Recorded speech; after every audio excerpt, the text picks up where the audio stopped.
This Wednesday morning, January 22nd, and we're continuing with testimony on Raise the Age. And we're going to be starting with Chief Sean Burke. So if you could identify yourself for the record and proceed. Thank you for being here.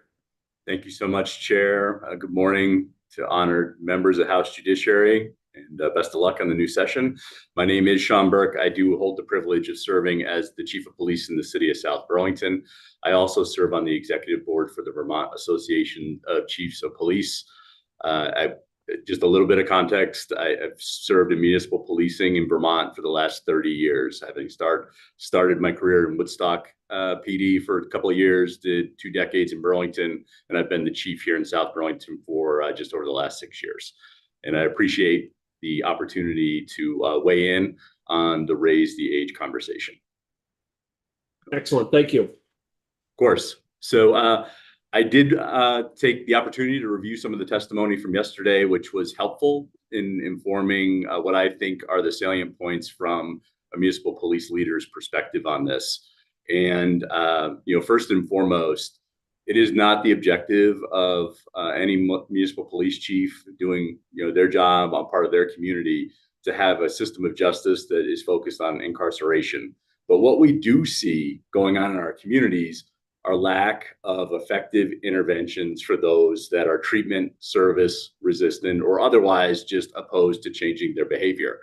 And this is particularly acute in the juvenile justice system. By way of example, when I see DCF workers with unmanageable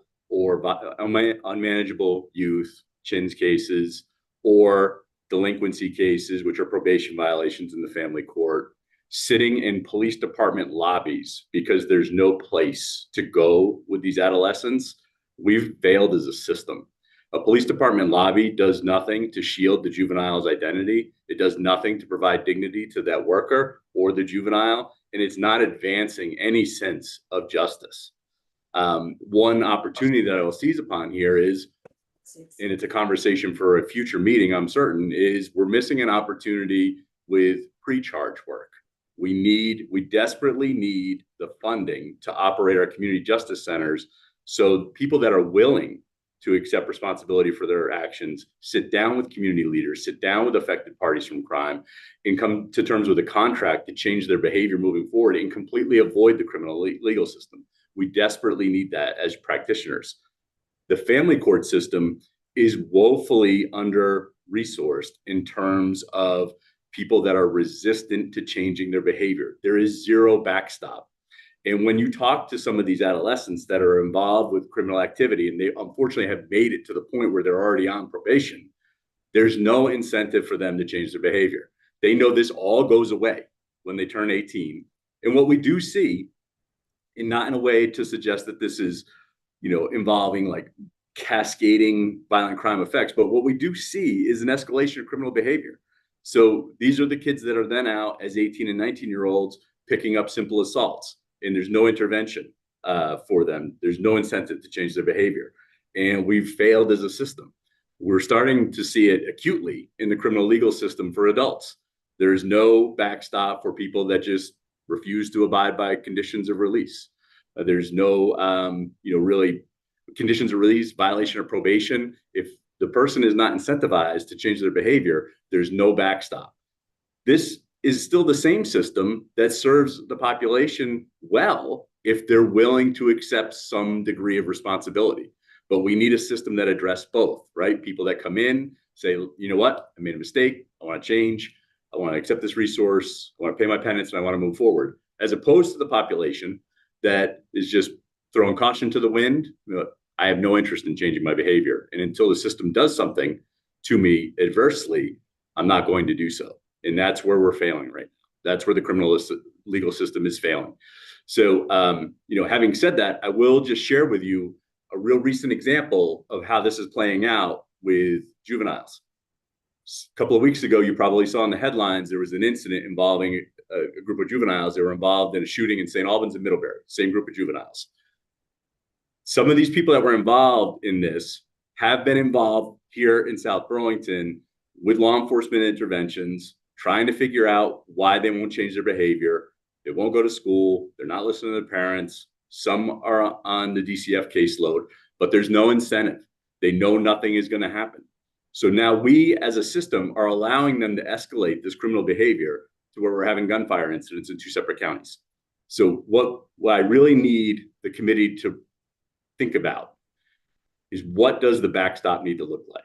And why is there a rush to this raise the age in a moment where we know the system is not working well? There are other opportunities that we can afford 18-year-olds that are willing to accept responsibility for their actions. Those cases are ripe for community justice centers for an alternative prosecution. And please think about this broadly across the system when you're deliberating this one piece about raise the age. And with that, I think I've said enough, and I'd love any questions that the committee may have. Yes, Angela, then Zach. Good morning, Chief Burke. Thank you for being here. As you're talking and what you're describing to me again, sounds like what I heard yesterday about a gap that exists, I will coin the phrase, I'm sure it's been used, but like an accountability gap. So I'm wondering why, and I'm thinking of what Representative Rachelson was saying yesterday about the baby and the bathwater. And I'm wondering if it would be wise for us to consider changes to the accountability process, or the element of accountability in the juvenile proceeding, versus just abandoning that route for 19-year-olds. Like, everything you've described makes it very clear that there is an issue, no question. But I see the issue as somewhat separate and distinct from raise the age. And I appreciate that perspective as well. And I challenge myself to think in that way. And really what it kind of dragged me back to, and just, bear with me for a minute. So we had arguably failed drug policy in this country. When during the crack epidemic, there was minimum mandatory sentences. So if you sold or were holding 5 grams of crack cocaine, that was a 5-year minimum mandatory. And that was blind of why the person was doing what they were doing.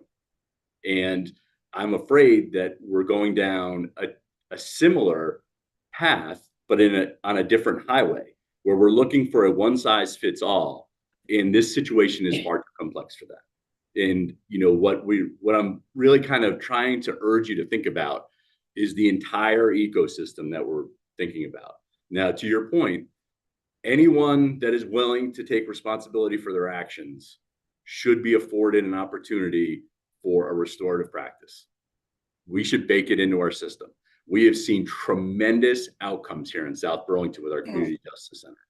So there's opportunities there. There's opportunities for people that are compliant in the family court system. There are opportunities for people that are compliant in the criminal legal system as an adult. But where we're really seeing the friction point is with this group that will not change their behavior absent some type of adverse action against their behavior, the accountability piece. And I'm not saying that these are huge numbers. County to county, you could go to a prosecutor, you could go to a cop, you could go to a DCF worker and say, who are your tops? And some counties may have 5, other counties may have 10. A county like Chittenden may have, 40 people. We're not talking about huge numbers, but we gotta figure out a system that addresses the behavior and stops the harm to the community. And I beg you to think about that in the 3 components and how they kind of lay against one another. And the real challenge with the raise the age is if we do this, then they're 18, their criminality, we know it's accelerating. Whether or not it's just misdemeanor conduct as opposed to violent crime, I will concede that every day of the week, but it's still harmful to the community. And the people that have been, kind of practitioners of playing against the criminal legal system, they know that once they hit the magic age, all the family court probation, that goes away and they start anew and hey, why not risk it? Why change my behavior? Let's see what adult court has in store for me in terms of probation and the system that's failed to, really hold me to account to this point in my life. Mm-hmm. So yeah, just a quick follow-up. So I guess I appreciate that. And I'm very grateful for your support of restorative justice and, everything that you've been doing in conjunction with the South Burlington CJC. And I guess still everything you're saying now, in my mind, points to a more targeted approach, in thinking holistically. And I'm just trying to understand why we would cancel an initiative that is based on developmental science, brain science, for everyone in an age group. When what I'm hearing you say is that it's a limited number of folks who will not respond to the more restorative approach. So that's where that's my question, I guess, is like, could you potentially support an approach that would create a different level of accountability? Perhaps it's a move, if you fail to complete your probation, your juvenile probation as a 19-year-old, say, then your case is moved to a criminal proceeding. Something like that, something where there is a backstop, the creation of a backstop versus the dismantling of something that, as I said, is rooted in developmental psychology. Absolutely. I recognize the science, and there are academics that are far brighter than I. But I think what the question you're asking of Vermonters, are we willing to allow the current conditions that we're facing in terms of community harm and public safety, the opportunity for science to catch up? We have people now that are creating harm in the community, and there needs to be some type of intervention. And if that intervention is going to come through attrition, essentially, I think that's a big ask for Vermonters, quite frankly. And I don't feel as though, given how fraught the overall system is in terms of backlog, we don't know where we're going to go with an appropriation for restorative practice in our communities. And we certainly don't know how this is going to play out in family court, because there's no resources to be the ultimate backstop, right? There's no facility where anyone can go. And that's almost half the humor that some of these justice involved adolescents bathe in. Like, you're gonna make me sit in your police department with this DCF worker while you try to find a sheriff, and maybe you'll find a bed for me? So do we want to let that play out and see if science catches up and improves conditions in the state? I don't think so. I think we could take some more intentional designed acts right now to figure out the backstop in the short term, and then allow the science to catch up. And hopefully that is less about the science on juvenile justice and more about the investment in restorative justice. Zach, then Barbara. Thank you, Chair. Chief, thank you very much for your testimony today. You're the first active law enforcement that we've heard on this committee receiving testimony on this. So I'm just very grateful for that. And I also just want to say thank you for your service to not only your community, but to our broader state and keeping us all safe. So I just want to say that at the outset. Yesterday, we heard some really interesting testimony, and the question was raised of whether there are good people and bad people in the world. And I think as someone on the front lines, and just my first question is, you would agree that there are insidious people out there looking to do harm in our communities that are kind of beyond repair of some of these, more nascent intervention systems? Yeah, it's an interesting societal question, right? So, and what we see here in policing, and why I call it policing as opposed to law enforcement, is that municipal police officers, state police officers, county sheriffs, we're called to any number of problems in a community just because of our accessibility. And as it pertains to crime and disorder, what we also see are all these underlying root causes, whether it's the substance use crisis, whether it's the mental health crisis that we're facing in this community, whether it's impoverished and just disparity that's fueling some behaviors or decision-making points. It's really across the spectrum. And, are there bad actors? Are there people that deliberately, I'll use a great example of a chronic bad actor is a commercial or residential burglar. If you look at their pedigree, their criminal history, you will see that that's what they do. That is their career. In a lot of other crime categories, you see people that make impulsive decisions. But the defining moment is what makes you change. All right. So you've been apprehended for a crime. You understand the facts that are presented against you. What are you going to do about it? And I think the criminal legal system serves people that are willing to work with it, make amends, pay their penance and move on. I think it functions in that regard. Where we're not seeing a function is when the person is not motivated to either change their behavior voluntarily, or there's one of these underlying complications, being mental health or substance use disorder.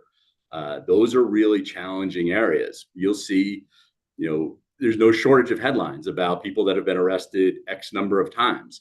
Well, what doesn't really get talked about is go through their pending dockets and how many have pending competency hearings. How many go through their pending dockets or go through the affidavits, the qualitative data, and see how many times this defendant has told the cops, I do this because I need drugs. And if the person is not willing to engage in the services, be it mental health, if it's available, or be it substance use disorder treatment, if it's available, how do we as a system, as practitioners, how do we stop the harm to the community? And I think that is really the broader question. I appreciate that. But you would agree there's evil in the world, definitely. Yes. Yes. Yeah, definitely. Yes. I have a few follow-ups, Chair, so Go ahead. indulge me. One of the things that we've heard in testimony as well is that the idea that if there's a youthful offender committing a violent act, that if they are brought into the system and then released, that there's no signs of escalation. But that seems pretty counterintuitive and not what you're seeing on the ground in the front lines. Is that right? You're seeing escalation in violence?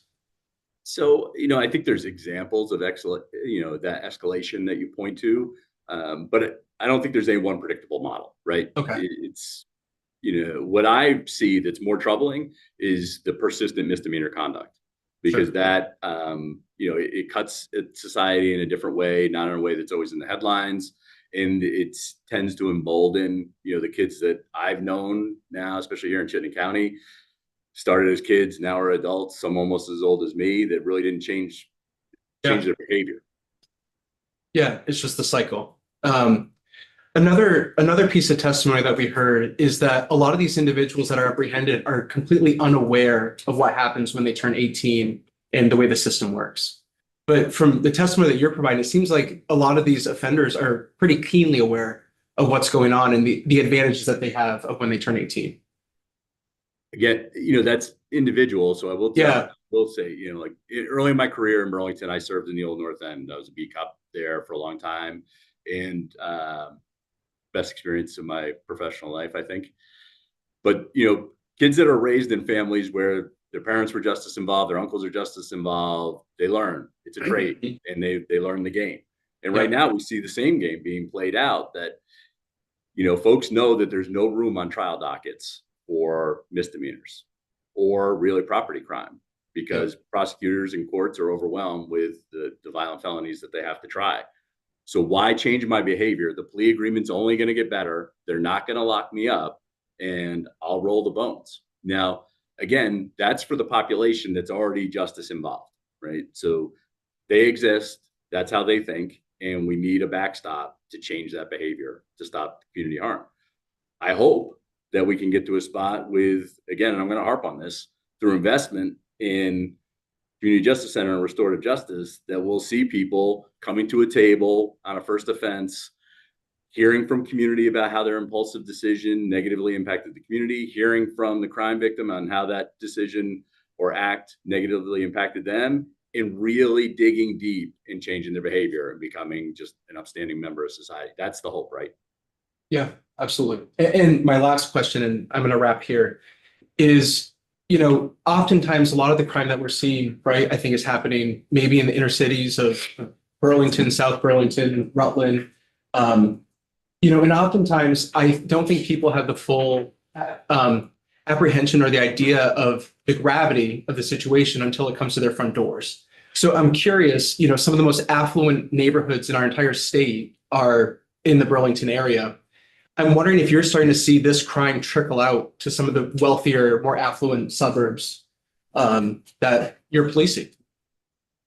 Well, I just have to call this out right now. We've had 2 cops shot in the Northeast Kingdom in as many months. Yeah.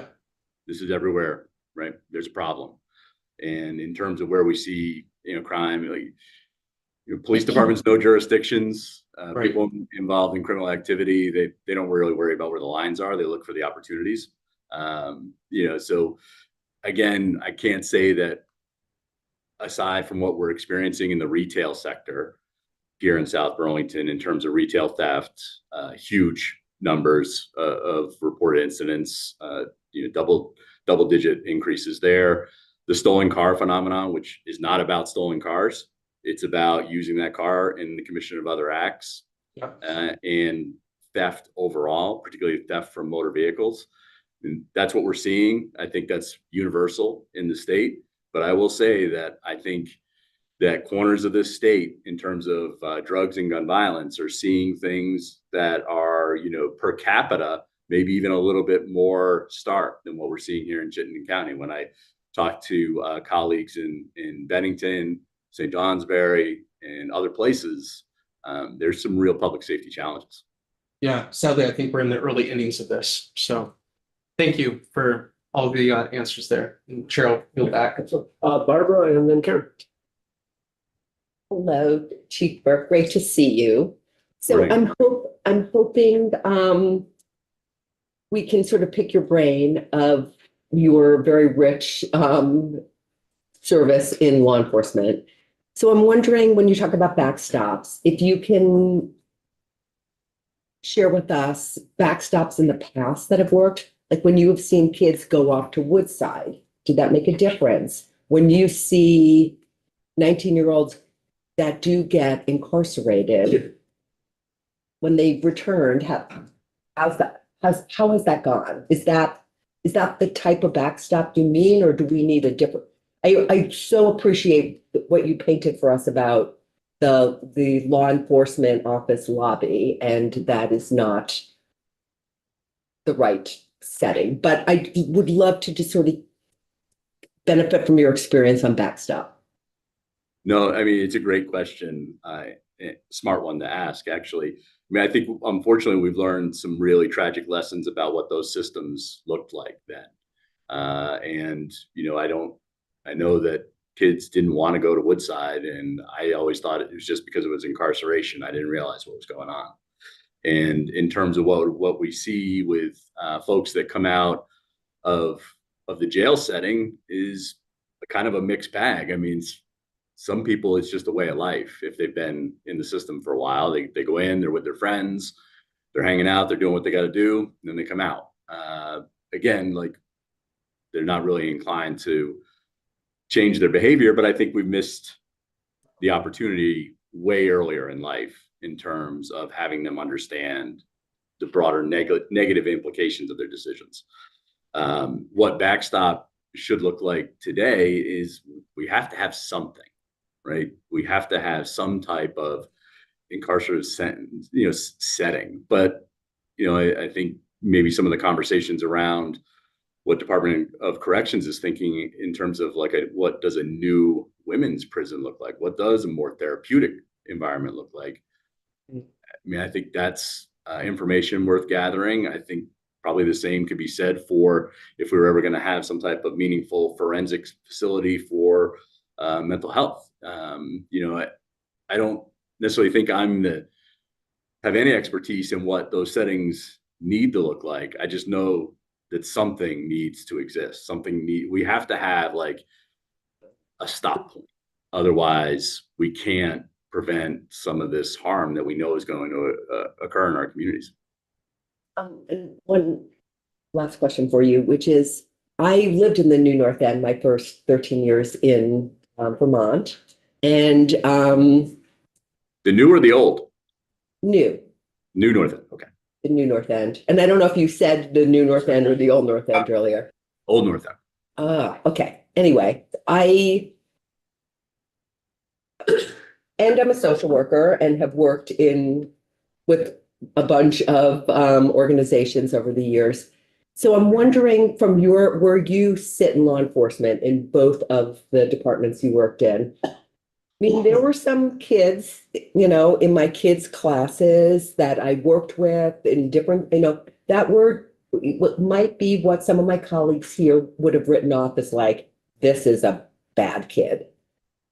And some of those kids I saw grow up and be, different. And I'm just wondering, of course, I come from social work. I believe in the ability to change and not writing off people. Not saying not consequences, but I'm just wondering, what have you seen in law enforcement? Have you seen kids sort of outgrow bad behaviors? Yeah, oh, certainly. I mean, the person that does our HVAC work here at South Burlington Police Headquarters is a person that I used to have to chase around the Old North End, and he likes to poke fun that his salary is far greater than mine. So I think there is good in anyone that wants to find it within themselves. And I don't think government it's not government's role to marginalize or just place stigma on groups, right? Just we have to figure out opportunities. But in the end, like, we can invest in the opportunities and we're all in on that. But at the end of the day, if a person will not engage with what they've been provided for success, if they will not change their behavior and they are harming the community, we got to figure this out.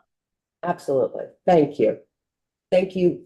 Thank you for being so open to trying different programs. I mean, I greatly appreciate your approach. Thank you very much. Karen. Yes. Hi, Chief Burke. Thanks for being here. Good to see you. So wondering if you could help me with my note taking and confirm kind of my some of my takeaways of the conversation, because I really appreciate this perspective. So what I'm taking away from this is that justice-involved juveniles really span the spectrum as far as needs, and that law enforcement really benefits from having a variety of tools to address it, because justice involved juveniles vary so much. And that we really need to make sure there's a system that is addressing accountability, compliance, public safety, and youth development. That's what I'm hearing, is that we really need to have a broad spectrum of tools for you, because not every youth is the same. Yeah, I agree with that. And, it's don't think of it as I'm part of, that you're doing this for law enforcement. So, and what I love to remind the team about here at South Burlington PD is we're the police. We respond to crime and disorder, whatever's going on, and then we open any number of doors, either to services, to the criminal legal system, to the emergency room, who knows? But our job is to respond in that moment, render the scene safe, figure out what happened, and then try to get the person to a resource. And I will tell you that the resources that we have available to our partners doing this work, whether they're designated agencies or other government actors, are insufficient most of the time, and especially when the person is unwilling to take any acceptance or responsibility for their behavior and change their ways. Thank you for that.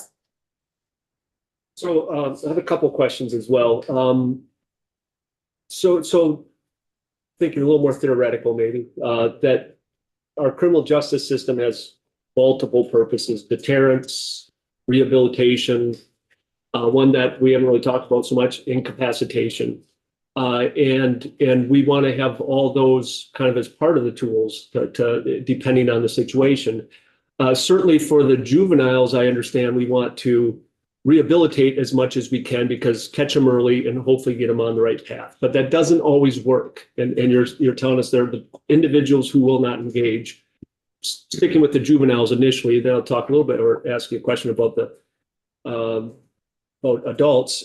So it sounds, so the backstop is an incarcerative setting, is what I'm kind of understanding from you. And it seems to me that maybe you're going to get some rehabilitation, but possibly just as important in these situations is the incapacitation, that the person is being taken out of the community that they've been harming for some amount of time. And we're hoping if it's juvenile in some sort of facility like Red Clover, I suppose, that at the end of that time that they've been incapacitated, they'll also be rehabilitated. Is that fair to say that that's? I think that's fair to say. And I think that we've also had we've done a lot of work on what pretrial supervision looks like or could look like. But we need to let this pilot that's going to occur with adult pretrial supervision, we need to let some of this grow and breathe and see what's effective. So let's just talk about a kid that's non-compliant. If we had meaningful oversight in terms of a enforceable curfew where they're actually monitored in a way that they can't defeat, can we stop harm from the community and keep the kid in the residential setting? Can we change the behavior that way? I'm hopeful that this pilot project, I forget which counties it's going to occur. I know it's somewhere. Origin, Essex, I believe. Yeah, so where the population is certainly manageable. I'd like to see that both in the family court setting and on the adult court setting. I'm not a believer in locking people up for the sake of locking them up, but I am a believer in trying to prevent the behavior that's harming the community. So, I think there could be any number of strategies attempted, but I think we're trying to do a lot in a short period of time without taking, some time to reflect and see what's effective and what isn't. So I think we have the same issue when somebody is an adult as well. And the same thing can happen, except when they're adult, we do have incarcerative settings that are available if we want that. We are doing the pretrial supervision and hopefully we'll be rolling it out. I'm not sure when. But I guess it seems to me that as far as that component, as far as the incarceration, that we have the tools in law that we need. Just bear with me. I'm trying to get to where the problem really is. I mean, we have sentences that are incarcerative or not, or probative or deferred sentence for misdemeanors, for retail. We passed a law last year to put a little more teeth in the retail theft, perhaps. And for all these different offenses, we have those paths, but it seems the biggest issue to me, and I want your comment on this, is that the courts are not processing these individuals quickly enough. Maybe that's one part of it. I'd also like to understand if your perspective is that the courts are not using all the tools that we've provided as far as potentially probation or incarceration or treatment. I mean, that's kind of separate. There's the resources to get this done. And then there's the other issue of what you've already mentioned, which is the resources for residential treatment, for substance use treatment, for mental health treatment. I'm just trying to understand what we should be looking at trying to help resolve the problem. Is it that we need to have minimum sentences? Do we need to increase the maximum sentence? Or do we need to get the courts running and we need to expand the availability of residential treatment, mental health treatment, et cetera? Yeah, certainly. So I appreciate your reflections there, Chair. And this is, I guess, what I can offer in that regard. It seems as though that this backlog has been kind of the last person at the party coming out of the pandemic. It needs to be addressed. And we need to see what the throughput is of our district court systems across the state. I think in Chittenden County, we still got 1,000 dockets in the backlog. And that's on top of, the 2,500, 2,800 cases that Sarah's office tries to get through the system every year. And I don't think that is a recipe for timely adjudication of cases. We need to do better there. In terms of your question related to resources for substance use disorder and those whose criminality is fueled by their mental status, I think there are big resource questions there. And then there's also this problem about, is involuntary treatment effective? Will it work? How does it work? So what do we do with that? Because those two categories, huge drivers in the criminal legal system. Those that are committing crimes because of their mental health condition, whether it's formal diagnoses or not, and those with substance use disorders. And usually that's a poly situation, right? Usually those are overlapped. I'm not qualified to answer that, but I know that that's a resource need. And then in terms of sentencing, I think we know from a lot of different data sets that the threat of a long period of incarceration that may happen 18, 2 years, 30 months from now, that's not really the effective deterrent model we need. We need two things. We need law enforcement to detect and apprehend those that are committing crimes. And then we need some type of swift, meaningful intervention so the person changes their behavior immediately. Yeah, and we've been certainly preaching that in this committee the last couple of years as well, that exact thing, and we'll continue. I appreciate that. I guess I'm still, one last question, I go to Tom. I just want to make sure I understand what you think we should have as backstops, including for, I know that we're talking juvenile justice and raise the age, but I'd like to know your viewpoint on both adults and in the juvenile system. So the model that we know that works when we have to break the glass is incarceration. I'll use violation of conditions of release as an example. When we used to arrest people for violating their conditions of release for either travel, so violating their curfew, or contact, which is really important in terms of domestic violence, intimate partner violence, contact with a person or a crime victim, we can take them into custody. And historically, we used to be able to get a bail set and they would be taken off the street for a period of time. Now we do those investigations, we take them into custody, and they're released immediately back into the community. That is a deterrent model that was effective. Is it one size fits all? No, it's not. But was it effective in those settings? It is. And, I think incarceration has been part of the criminal legal system for as long as it has existed, and it's for a reason. But we need to be judicious in how we use it. So just one comment on that is that we can't control the judge's discretion, or we at least have to defer to, as a separate branch, to their discretion as well as the prosecutors.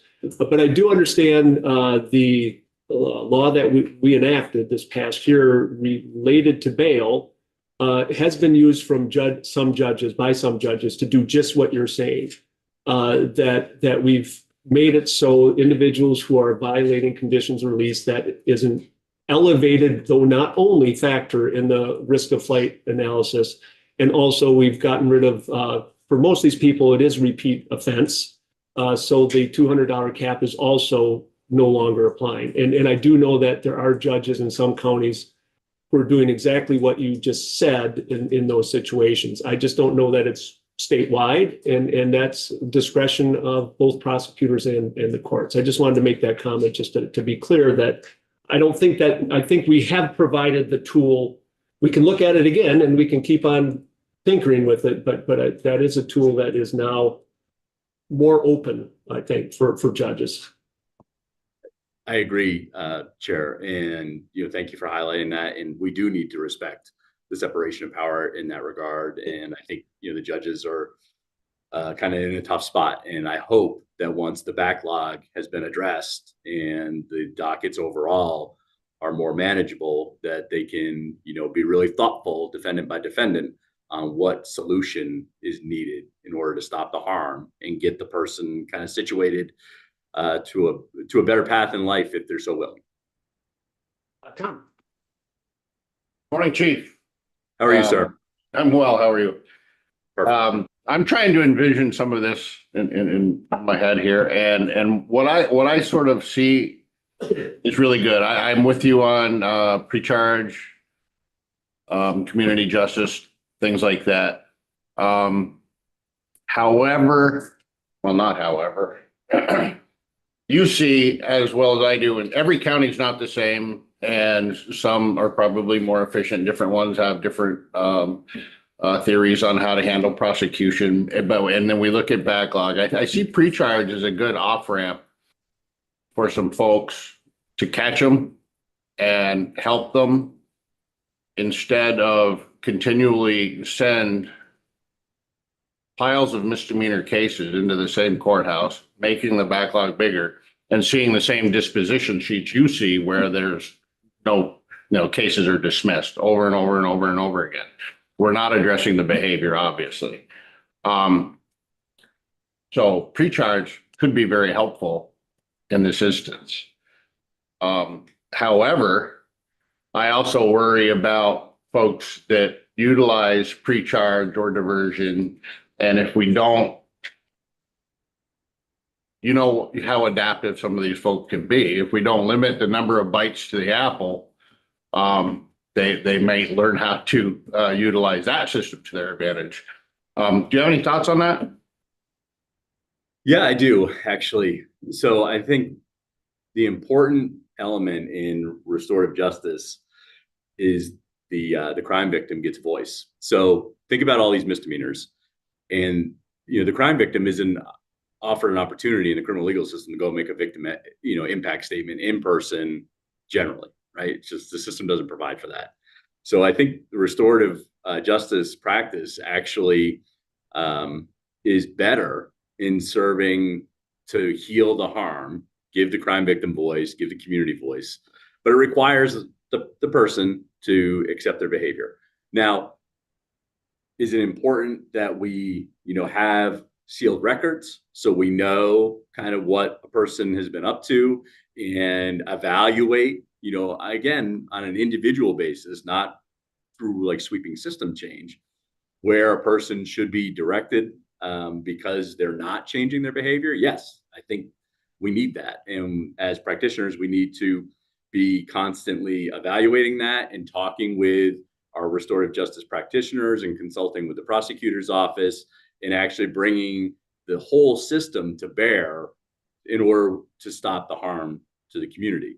But, I don't think we should have a system where if you've been referred X amount of times in your life to a restorative justice, that door then closes. Because we've seen great success here with even people that have long criminal records, who have now committed some number, some misdemeanor offense. We've got 14 of them that we refer to our community justice center.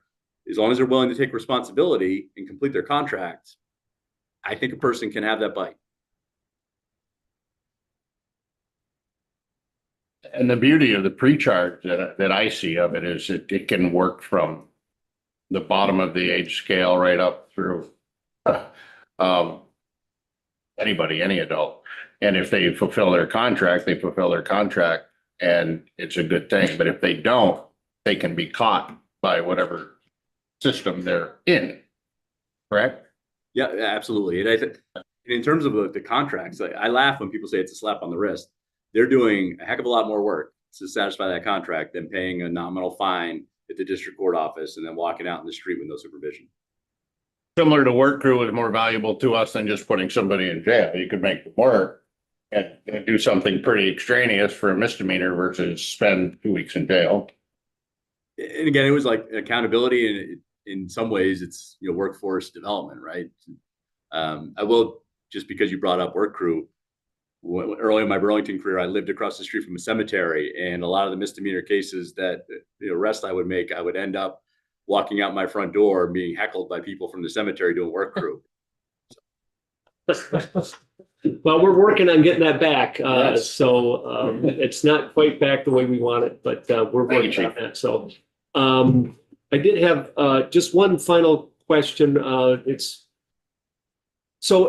seen that there's a national trend where actually we're seeing a larger increase in criminal activity by adults, by individuals who are in the 30 up age range, to juveniles. Is that not happening in Vermont? I mean, there's a recent report that I was looking at that was pointing that out, but you're not seeing that necessarily in your jurisdiction. Well, I hate to comment really too far because I don't know exactly what you're looking at. Okay, well, I'll follow up with it then. So that's fine. I'll find that study and get back to you on that. Any other questions? Thank you very much. And I guess we'll see you in person this afternoon for H27. Yes, of course. Thank you so much. It's always my pleasure. Best of luck. All right, very much. Thank you. Kim, we'll go to you now and we'll take a break at about 10:15.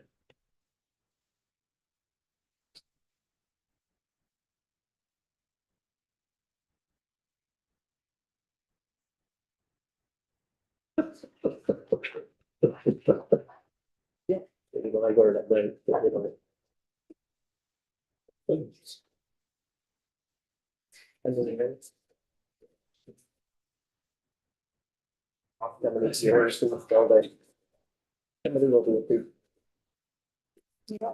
you want me to get one?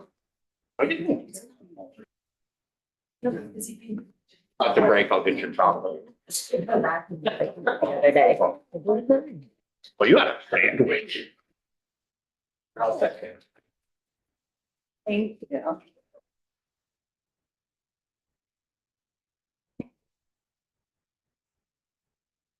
Good to see you. Thanks. Okay. Good morning, all. Thank you for having me back. For the record, my name is Kim McManus. I'm with the Department of State's Attorneys and Sheriffs. We appreciate the opportunity to come back to speak specifically about our position on Raise the Age. I am going to share my screen, hopefully. Let's see.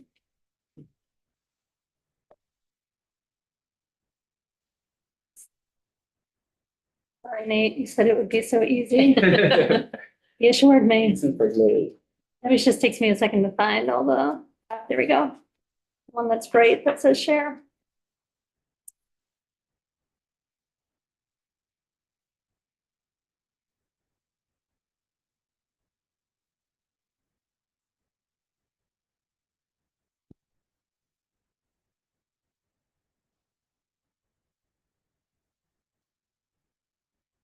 Okay.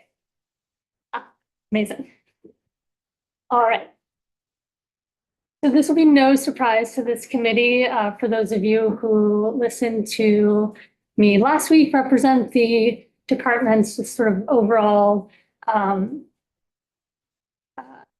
We provided testimony on how we thought where the friction points were for our 18-year-olds in the juvenile delinquency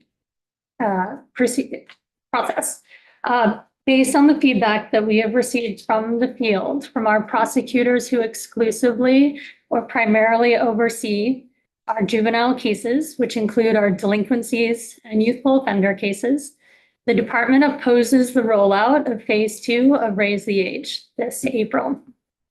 We respectfully request that the legislature repeal phase 2 and focus the state's time and resources on making phase 1 work properly. In September, our department submitted a report to the Joint Legislative Justice Oversight Committee that was titled Comments Submitted to the Joint Legislative Justice Oversight Committee on September 18th, 2024. That was submitted this morning. I believe it was submitted earlier to the committee, but we just wanted to make sure you had all the resources in the right spot. So that is in your, wherever you all keep all your documents. So that treasure trove is. As foreshadowed last week, what we heard from our prosecutors are concerns of adding more young adults to a system that cannot hold the current young adult delinquents accountable unless that delinquent is willing to take part in the process. And we just heard Chief Burke speak about that. The current scheme relies exclusively on the young adult delinquents' involvement. It relies on DCF being properly equipped to handle these cases, which we have heard from a number of different stakeholders that they are not. This scheme creates a ping pong between courts for felony cases, which takes a lot of time, and that time is harmful for victims and that time takes away from the rehabilitative purposes of raise the age. And if the cases stay in family court, there's no mechanism to hold the young adults delinquents accountable if they commit more criminal activity outside of the big 11 plus 3. Or I should say no timely way to hold someone who's a repeat offender unless that young adult's behavior escalates to one of the quote big offenses. I would encourage you to read through that report. We heard, again, a number of our practitioners sent in their responses. We quoted those responses directly. I am going to highlight just a few of them for you, but I would, again, ask that you read through. It's approximately 8 or 9 pages. So one statement from a practitioner, and again, maybe I know we're still looking for a lot of data, and I don't have a ton between last week and this week. I did not pull from all of our counties, but we are working on that. And I believe I heard Chair Lalonde mention that this issue is going to be taken up again early February. Is that right? So hopefully a little bit more time to see if we can do some county by county comparison. But from one practitioner, and we left the counties out of this report just so that practitioners could speak very bluntly and openly, reported that the person supports the goals of Raise the Age, but at this point, 30% of this prosecutor's delinquency cases were of persons 18 and over. And this person happens to keep very excellent stats, and actually is one county that I do have some stats if we need to get into those later. So 30%, 18 and plus of their delinquency caseload. Another practitioner, oops, sorry, my little screen. I won't read this verbatim, but again, focusing on the no real consequences in juvenile court for violation, and noting what Chief Burke said, that while this can be a handful of individuals, they take a lot of time away, and they take a lot of resources, and they're doing a lot of harm to their community, even in a small number. Before you move on, Barbara has a question. I'm so sorry. So that quote that you just gave us about the 30%. Mhm. What I'm wondering is if 30% of the caseload are people over 18, what does that say about how it's going for the people under 18? Like, is that something good that's going on or not? Like, I don't have, I don't know what 30%, like, yeah. That's a good question. And it would be something for me to go back and ask that state's attorney as far as whether they've then seen, whether that's the cases have increased and the subsection 30%. But I think the person's point was, this isn't here and there a case, like that their caseload, they have children from theoretically 10, but as we mentioned in our other hearing, there's not many of those. So let's say 12 through 18, that 30% of their caseload are 18. And or over. Or over, but over to what age? Like to age 21? That's like what? Well, It's delinquency. This So, person specifically said delinquency. So again, if the case came in at 18, then the ceiling would be 19 and a half. They have jurisdiction. I believe that's right. I always have to double check that. Either 19 and a half or 20 and a half. So yeah, sorry, I think it's 20 and a half. So right, so that could be folks who are taking an extended amount of time, and I can drill into that. I just thought it was an interesting quote to pull out again of other observations that our prosecutors shared with us that we wanted to share with you. Okay, this I really wanted to highlight for you, and we're going to talk about a little bit more later.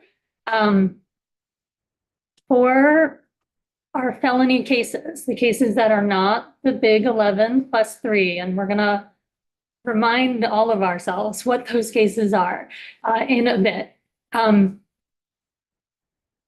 One, it can take a long time to transfer that case to criminal court if that's what the state's attorney, deputy state's attorney thinks is appropriate. given the facts and circumstances. And that transfer can only happen if the delinquent shows up in family court. So right now, we are mandated to file in family court all felonies that fall outside of the big 11 plus 3. If we want to transfer that case to criminal court, the juvenile has to show up for their initial delinquency proceeding, have notice of that hearing, and then, as I mentioned last week, has to then be at that transfer hearing. That's the same for youthful offender as well, right? Correct, yes. Exactly. Right, for the revocation. And Yeah, thank you for the testimony, Kim.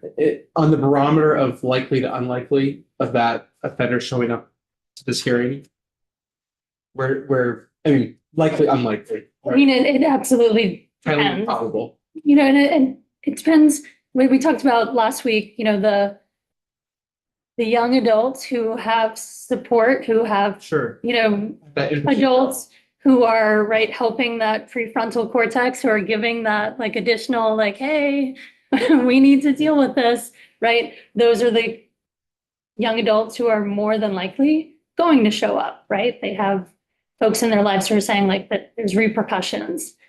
Those who may not have that voice or that tap on the shoulder may not show up. If you had to put a likelihood on that though, or I guess maybe the percentage of offenders that have that family support system, I mean, probably quite low, right? I don't know if I could, I don't think I I'd could be give that curious to number. see, just in terms of people that show up to the transfer proceedings. Well, what I do know is that this practitioner would only write this because it's happened, that they've had delinquents not Right, show up. it's a problem. That it's happened. Yeah. How far spread it is, I couldn't tell you, but it's happened. So it's a reality. Again, if we're adding another subsection, another age group to this age group, it's just something that can and could happen. So before I go to you, can you poll the state's attorneys to get a better idea of the frequency? That Yes. would be helpful. Ian. Thank you. I don't want to interrupt your testimony, Kim, but I just had a question about the report. Yes. Just generally. So were there only 7 responses? And well, you actually answer that. Yep. So there were 7 individuals who responded, and our larger counties have dedicated juvenile prosecutors who that's what they do. Our smaller counties, the state's attorney, you know, some of our smaller counties, it's state's attorney, maybe just state's attorney or state's attorney plus deputy state's attorney, and then they're sharing the juvenile cases. So the 7 respondents are the prosecutors who this is their whole caseload. Sure. And I'm just sort of curious, and this is probably just from not having experience with a lot of these kind of reports. So like response number 1 is fairly short, and then some of these other ones are pretty extensive. Is that just because response 1 was not a very long response, or you chose just that portion of their response to put into the report? I'm just kind of curious, like what came from those responses that went into the report versus what was left out. Yeah, great question. And I would have to follow up with you. Executive Director Luders Dumont put this report together. I believe it's what the responses he received are put in here, and some didn't. There were certain prompts. It was a survey that if they didn't answer that prompt, it's not in there. But I can double check, like sort of what was cut and pasted. Yeah, like are these just the complete responses or are these excerpts? I'll find out. Thank you. Coach Barber. Hi, thank you. Just thinking about this population and the cohort, we have to be very specific about how we ask the question. Because a lot of times when we're talking about parental support or family supports, those are usually supplemented, by guardian ad litems, by therapeutic case managers, from, agencies specific, and having done a little bit of that for a half a minute. I just want to make sure that so that we get a clear answer to your question. you know, because in some cases, you'd say, well, if the family situation is such that that's been the problem, that's what might have created the truancy, that's what might have led to the bullying, that's what might have led to the next step, okay, in getting to the point of adjudication. You know, we need to make sure that we ask a good question at the front. Yeah, there's deeper information there. I guess I was asking for just the basic, how often are juveniles not showing up? It would be nicer to understand, you know, deeper, which may not, we may not have time for, is, you know, the ones who are not showing up, do they not have support, or are there other reasons, or do they not have a guardian ad litem? You know, could be any number of reasons. I mean, if you can find additional kind of more qualitative information, but I think first it's just understanding how frequent of occurrence are the no-shows. But I think, yeah, you're right, that there's more behind that information. But Barbara, go ahead. Hi, so I'm following up on my colleague's question. So when you introduced the report, you said the department opposes the rollout of phase 2.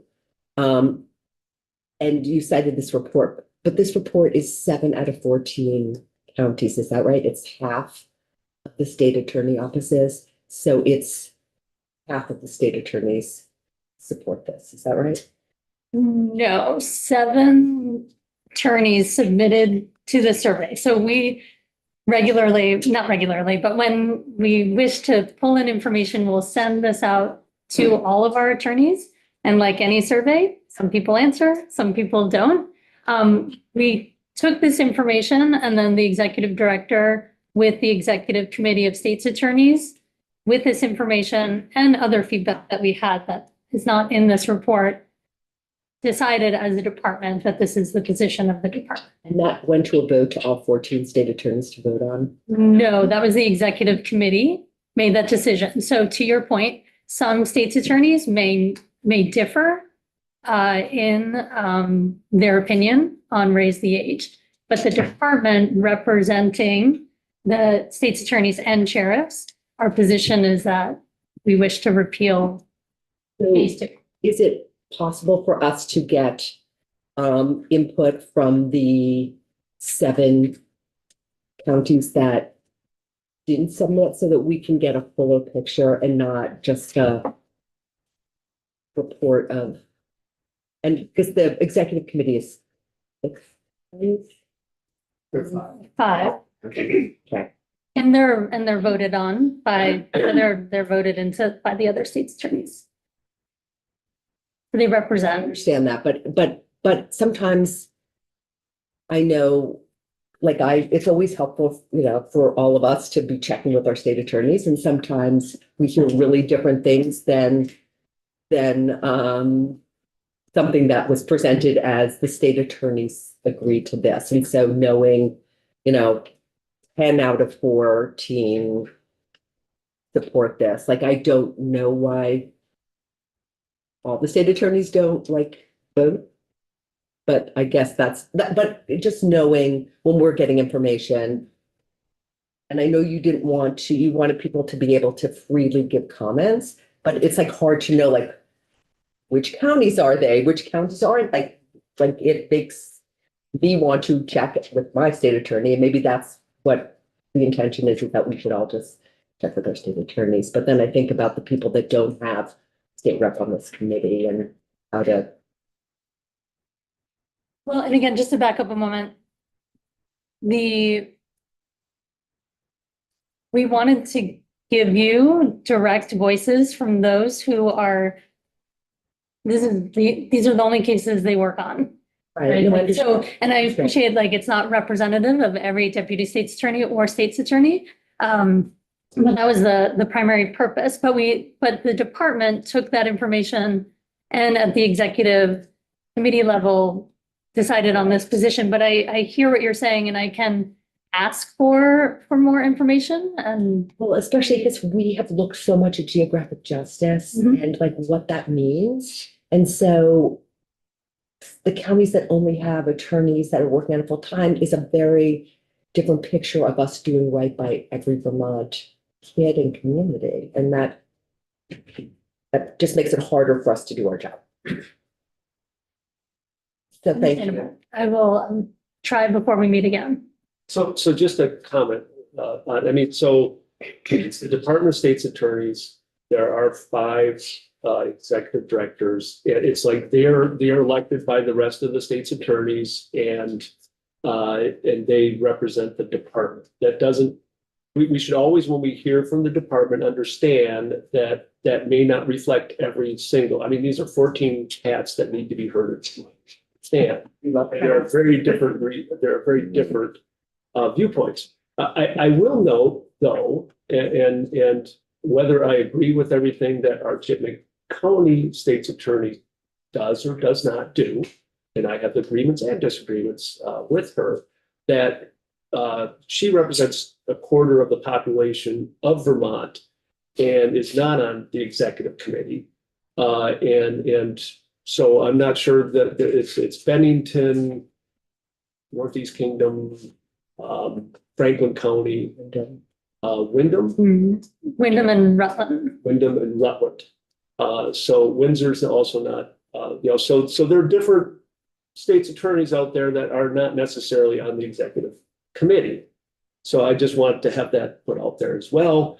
So and that just doesn't mean that this isn't very valuable input. And I really think it is. We just have to understand, the full scope of what we're dealing with that night. So Ian. I was just wondering, for the record, could you mind just letting us know who is on the Joint Legislative Justice Oversight Committee?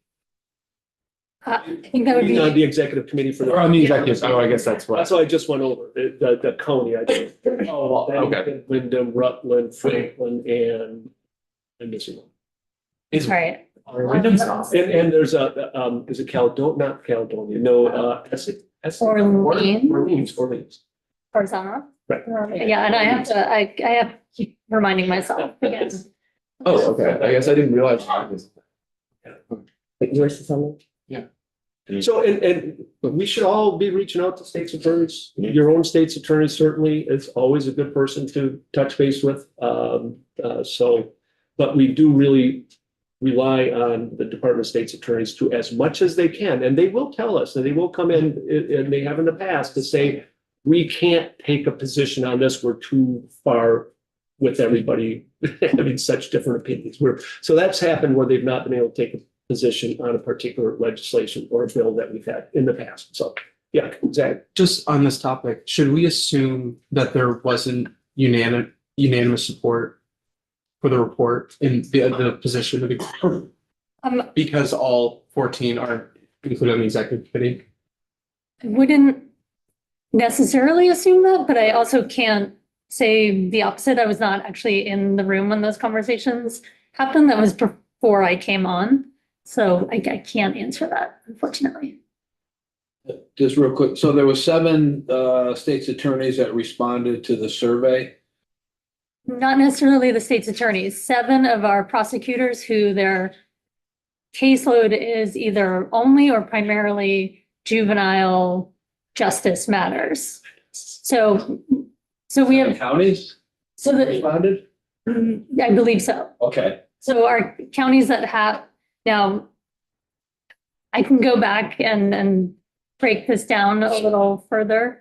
Because I couldn't, in my head, it was anonymous, there we go. So I know you had a lot of big vocabulary words yesterday. Anonymous should not be one of them, but that took me a second. So I could not say that for sure that it's 7 different counties because it was anonymous, but I believe so. But it's 7 individual prosecutors whose caseload is either entirely or almost entirely juvenile proceedings. So Who you sent responded? out surveys to 14? You sent out 14 surveys or? We sent it out to our entire department. Okay, and that's for the 14 counties. Yes. Okay, 7 people responded, all in favor of the report. All giving us their opinions of raise the age, which are in You can see in the report. And then we took that information as well as other discussions that happened and came to the department's position. And I just want to reiterate, the department wouldn't take a position if it was like contrary to what most Majority. state authorities have done. Right, Because in the past, they have declined because they have been unable to coalesce, even if there are outliers. Yeah, so just want to make that, I think we're clear on. No, I understand that. Yeah. I just wanted to get a little more clarity on who the big seven were. The big seven. Yeah. So we've used up a lot of time just to figure out. Yes, and I apologize. I'm almost wishing I started a different way. I do want to break in a few minutes. I don't know if you can leave to us to read, to make sure we all read this, if there are other kind of summary type points you want to make from what you. Yes, Because you can expect that we could accept this as written testimony. exactly, and you can read it in your leisure. So moving on, has noted issues with resources that I just wanted to point out one particular one, and again, this is just highlighting that a case was ultimately dismissed without completion because it had been sent to diversion. It was sent, to barge. They had a hearing to check in. DCF had not made contact with the juvenile prior to that hearing and had not made the barge referral. Ultimately, the parties decided to dismiss the charge because they felt it was unfair to the juvenile because the referral wasn't being made, nothing was moving forward. And the prosecutor just noted that this juvenile happened to score high risk on the assessment tool. And they really, from this prosecutor's perspective, needed the higher level of DCF intervention, and it did not happen. And you'll see through the comments, the prosecutors are very empathetic of the position that DCF has been put in, but frustrated when things are not connecting or working, or there's major delays for the filings. For accessing services. We talked about aging out last time, and I thought this was interesting to show to you. And again, it is a very, very small subset. So I am not asking you to extrapolate this county to county, but one prosecutor noted that tracking from 2020 to 2023, you will see an increase in cases that aged out. And now that doesn't necessarily, this data does not specify that these were 18-year-olds who wound up aging out. It could have been a 16 or 17-year-old, but it's an interesting correlation that when Raise the Age went into effect, that this prosecutor happened to see this almost doubling of cases that aged out over that 3-year period.